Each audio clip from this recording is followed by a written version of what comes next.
Do you get excited about creating big pieces of content for your business? So think things like courses or books or webinars, launches, digital products, sales funnel sequences, etc., only to have those dreams dashed by overwhelm or not having enough time. With everything that you're already fitting into an overflowing plate as a business owner, finding the time to make these bigger, longer term projects a priority is a toughie for most people.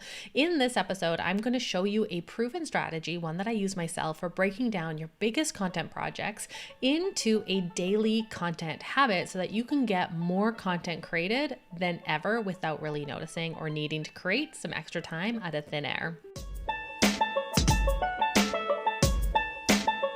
Welcome back to Your Content Empire, the YouTube channel dedicated to helping you get more consistent and profitable with content the easy way. I'm your host, Haley Dale, a content and sales funnel strategist obsessed with bringing you all the latest and greatest in content and marketing. I was an English major in my undergrad, and like most people who find themselves studying literature, did so because I love to read books.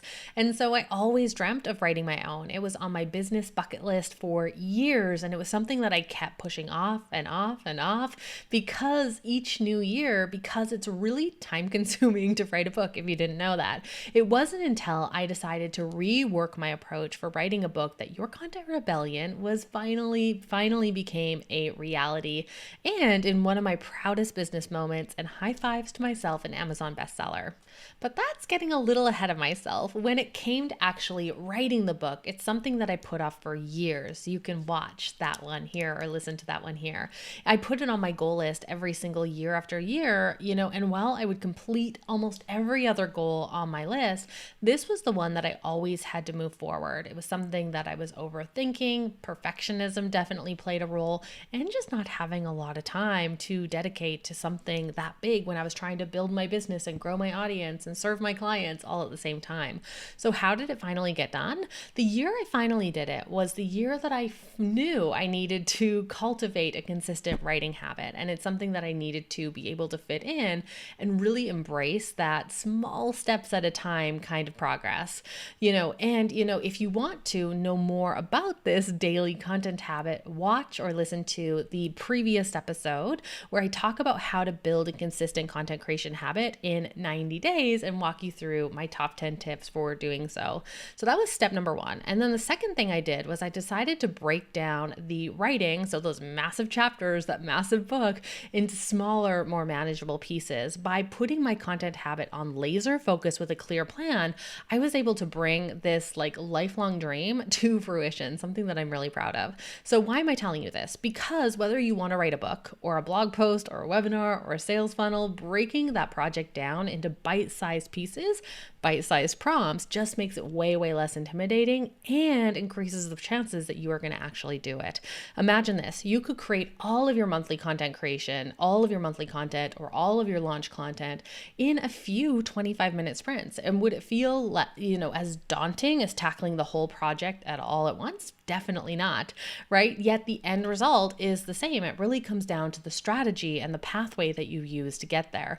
Suddenly, after a month of doing these little 25-minute sprints, once a day, in the morning, at the start of your day, or at the end of your day, you've now generated a high level of output. You got a ton of content to work with. And the best part, you barely notice, right? Not only can you accomplish your goals without stress or burnout, you can really funnel your efforts and funnel that daily content habit into, a big, amazing project, something that you're like, I don't have time for this. We can find the time and make the time by using this content habit approach. Here's how to use your content habit to make progress towards big content projects. So just like I did with my book, one of the best ways to use your content habit is to leverage it and to make progress towards bigger content projects. So think your epic blog post, your launch promo copy, email sequences, webinars, etc. The list goes on and on. The key is to pre-plan your prompts so that each day you can just simply sit down and focus on that day's prompt without getting stuck or thinking too far ahead, thinking about what you're going to write or create about because you've already decided what today's prompt is,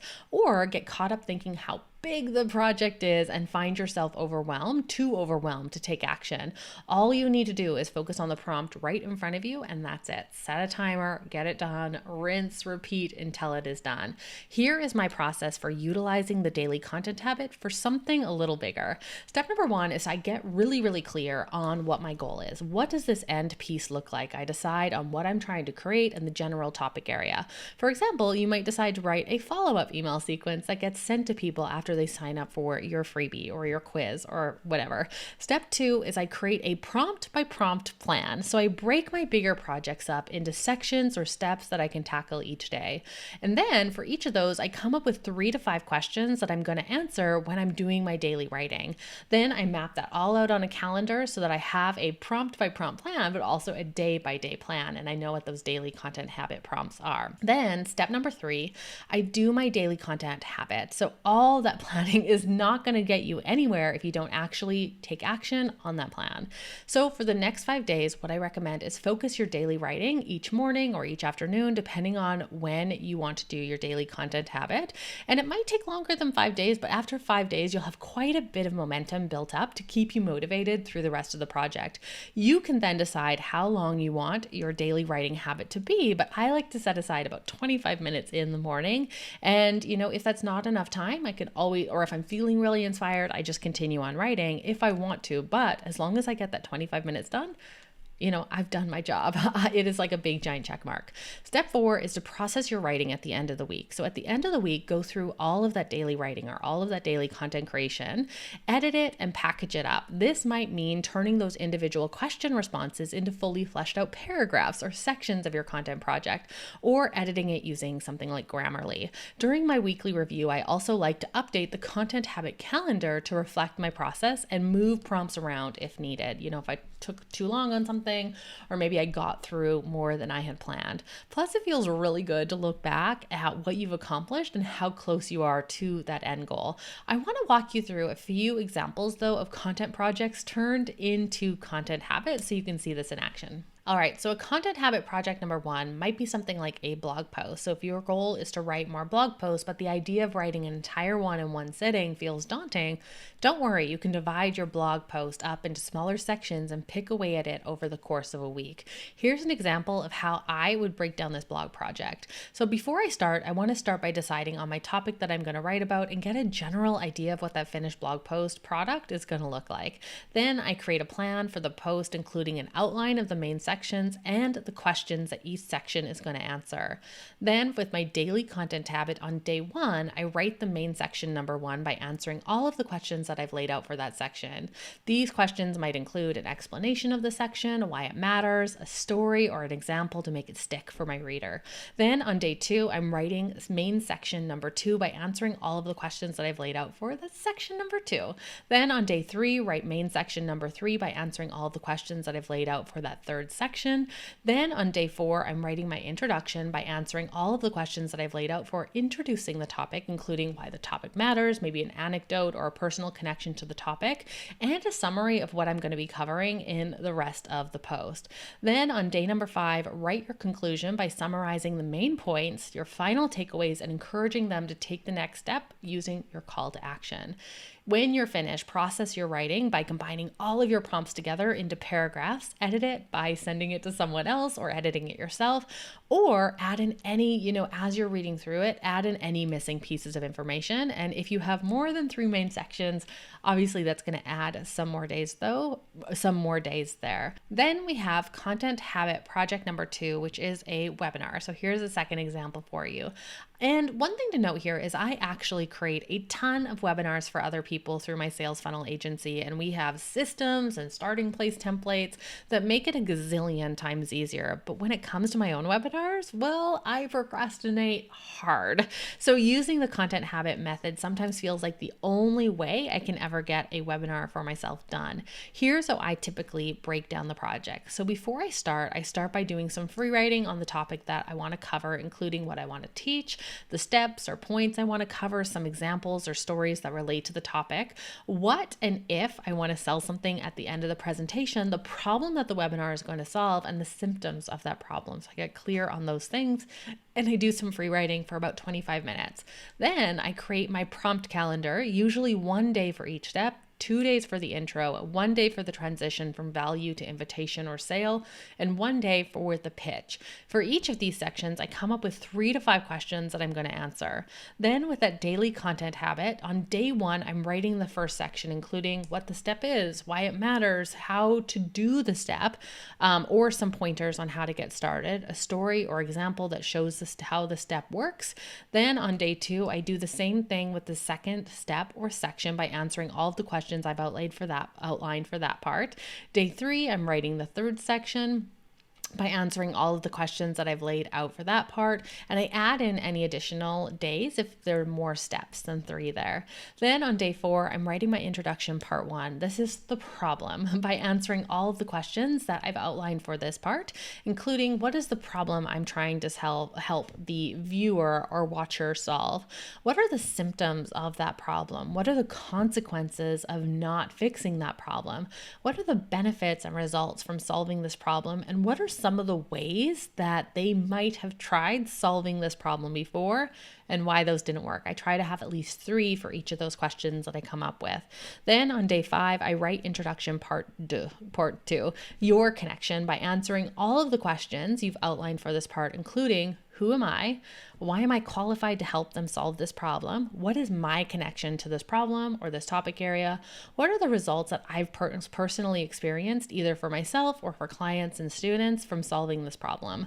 Then on day 6, I'm writing my transition section, so from content to invitation, by answering all of the questions for this part, including summarizing the main points, why taking action is worth it, what are their options for implementing these steps, why and how I came up with the solution, my paid product, and why does it make it easier to solve the problem, aka your offer, using your offer. Then on day 7, write the invitation, so the pitch or promotion section, by answering all of the questions that you've outlined for that part, including introducing your offer, what it is, what it does, who it's for, how it works, so step by step, either module by module or lesson by lesson, depending on how it's broken down, proof that it works, so testimonials, case studies, examples, the benefit of choosing your offer, and the special offer for them, the limited time special offer if there's something special you're doing for webinar attendees. Then when you're finished, process your writing by putting it into a webinar storyboard or start laying out your slides directly. You may need to add sections or slides here or there, but for the most part, all of your main content should be covered by following this plan. Some of the prompts will fit over multiple slides, so I find it helpful to lay it out in a storyboard format.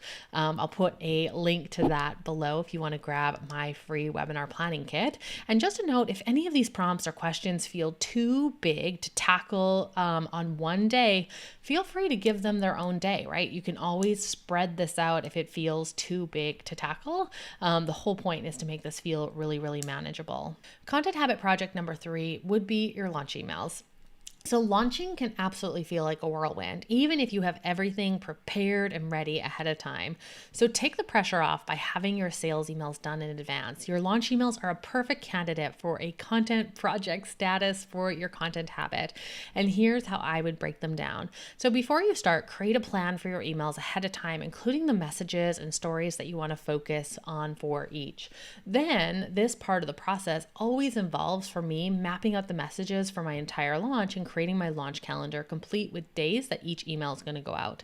By the time I'm finished my prep, I will want to have a list of the emails and the messages and themes for each one. Then I take each of these messages and pair them with 4 to 5 questions that I want to answer in the email. Another thing to have ready in advance that's going to make your life easier is an offer docket prepared for your offer, so you can simply copy and paste over the details. So if you don't already have your offer docket, add an extra day for this to the start of your project and checkout, you can check out my guide on creating an offer docket linked below. There are a million ways to structure a sequence. So that's just a little caveat here, but here's a really basic one to consider if you're doing a 5-day launch. So here's how your daily content habit. So day number 1, write your announcement email. So for day 1 of the launch, essentially this is here's what I'm selling, here's why you want it now, and here's the special offer and why and when it ends. Then day 2, I write my second email for day 2 of the launch, focused on how the offer works. So going through step by step. Day 3, write my third email for day 3 of the launch, focused on a story or example of the results that people can see from the offer. So giving some, case studies or testimonials, but focused on the transformation that it delivers and backing that up with some proof. Then day 4, write my fourth email for day 4 of the launch, mentioning that the special offer is ending tomorrow and talking a little bit about why I created it. Day 5, write your 5th email for the morning of day 5 of the launch, tackling the biggest objection that someone might have when it comes to the offer, even if they are like a perfect fit for it, as well as reminding them that it ends tonight. Then day 6, I'm writing my 6th email for the night of my launch of day 5, which like basically my closing pep talk or anything else I want them to know if they're on the fence and considering it. When I'm finished these daily prompts, I process my writing by taking each of my email snippets and turning them into full-blown paragraphs and sentences for my email. Then I edit them, add a subject and greeting and sign off, and voila, they're ready to go. Take a little by little approach to your content. With the right strategy and pre-planned prompts, you can turn any project into a content habit. And if it seems like you're not getting very much done on it, keep in mind those little prompts will add up over time, and before you know it, you'll have it finished. If you want to test out the content habit, make sure to download my free content habit journal below and get on the waitlist for the content habit app, which is launching really, really soon. And with that, make sure to like and subscribe. And if you want to be the first to know when the next video goes live, hint, it's usually Mondays, ring that bell. And until next time, here is to your content empire.